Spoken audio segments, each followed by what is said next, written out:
భుజానికి ఒక బ్యాగ్ తగిలించుకొని ఉన్నారు.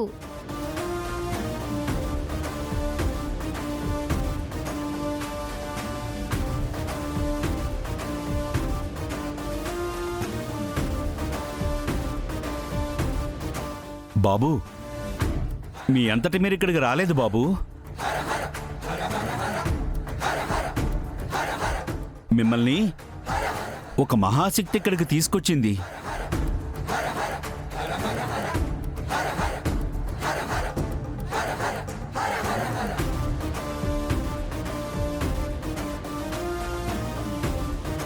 మీరు ఏం కోరుకుని ముడుపు కట్టారో కానీ మీ కోరిక తప్పకుండా నెరవేరుతుంది బాబు.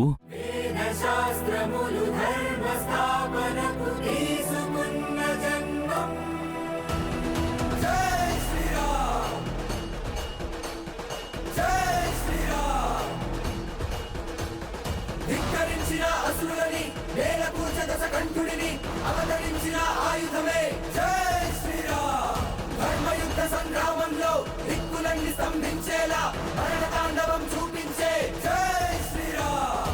ప్రకాశమానుడి కాంతుల వాగిన నిశ్శబ్ద చీకట్లు కమ్మేసే ప్రచండ యుద్ధం చేసే చూడు రామా. అనంత రాక్షస సంహారంలో రాక్షస రావణ నేలకు ఒరిగే అఖండ భూమి తాండవమాడే రామా.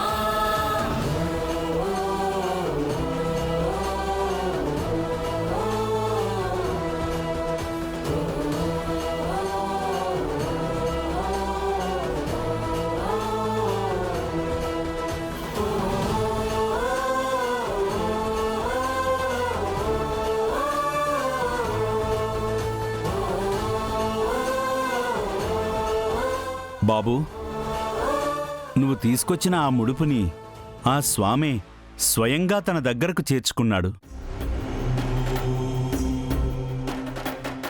నీ కోరిక తప్పకుండా నెరవేరుతుంది బాబు.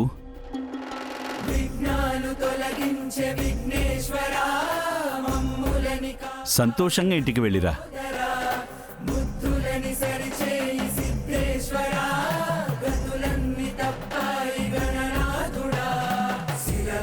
బతుకుల్లో జీవాన్ని నింపేసి కరుణించి రావయ్య గజకర్ణుడా. క్రిష్, సిరి, ఇక వెళ్దామా? అలాగే బ్యాట్మ్యాన్. పదండి.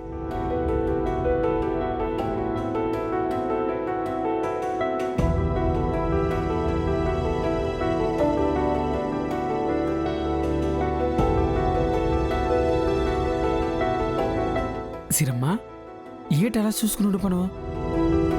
పండు, నాకెందుకో నాన్న ఈరోజు కొత్తగా కనిపిస్తున్నారు పండు. అదేటమ్మా, విహారబాబు కొత్త కనిపించడం ఏంటి?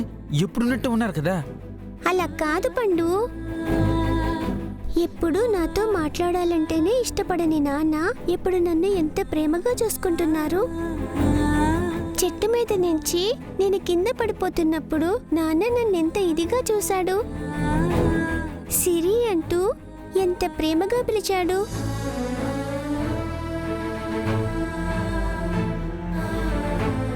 నాన్నెప్పుడు ఇలాగే ఉంటే ఎంత బాగుండు కదా పండు.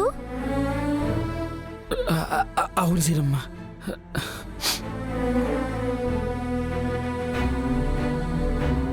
హనుమయ్య, విహార్ బాబు, సిరమ్మ పట్ల ఎప్పుడు ఇలాగా ఉండేలా చూడు స్వామి.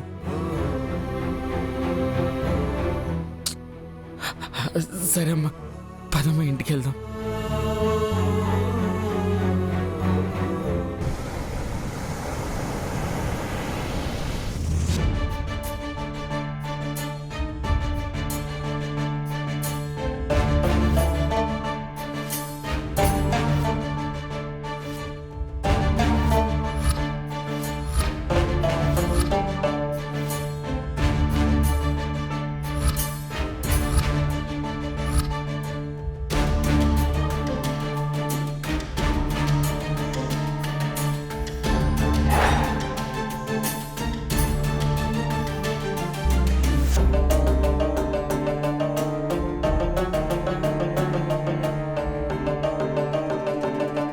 డాక్టర్, ఆ అమ్మాయి చేయి కదులుతుంది.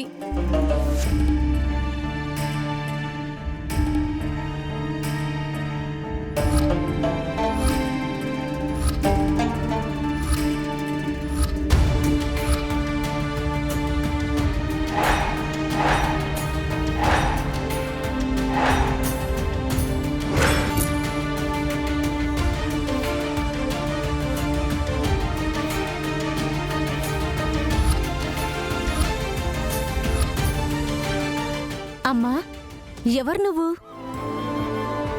మీ ఊరేది? నీ పేరేంటి? నీ పేరేంటమ్మా? నిన్నేనమ్మా అడిగేది, చెప్పమ్మా. అసలు ఆ రోజు ఏమైంది? అక్కడ రక్తం మడుగులో గుర్తు పట్టలేని స్థితిలో ఎలా ఉన్నావు? ఏం జరిగిందమ్మా, చెప్పు.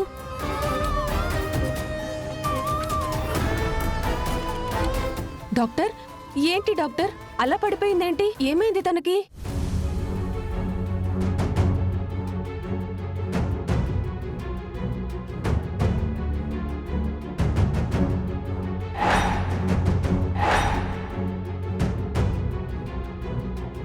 సిస్టర్, ఇన్ని రోజులు ఈ అమ్మాయి బతుకుతుందో లేదో అని అనుమానంగా ఉండేది. కానీ ఇప్పుడు చెప్పగలను, ఈ పేషెంట్ ఇప్పుడు ఖచ్చితంగా బతుకుతుంది. ఇకపై మనం తనని కంటికి రెప్పలా కాపాడుకోవాలి. జాగ్రత్తగా ట్రీట్మెంట్ ఇస్తే త్వరగా కోలుకొని మామూలు మనిషి అవుతుంది సిస్టర్.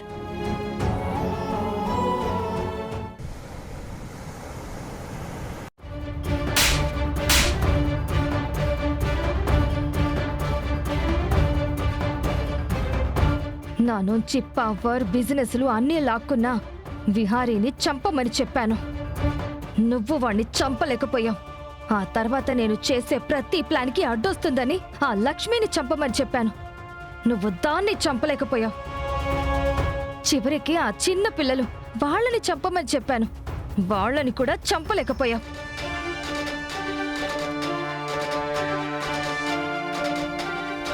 నిన్ను నమ్ముకున్న ప్రతిసారి నాకు దురాశ మిగులుతుంది.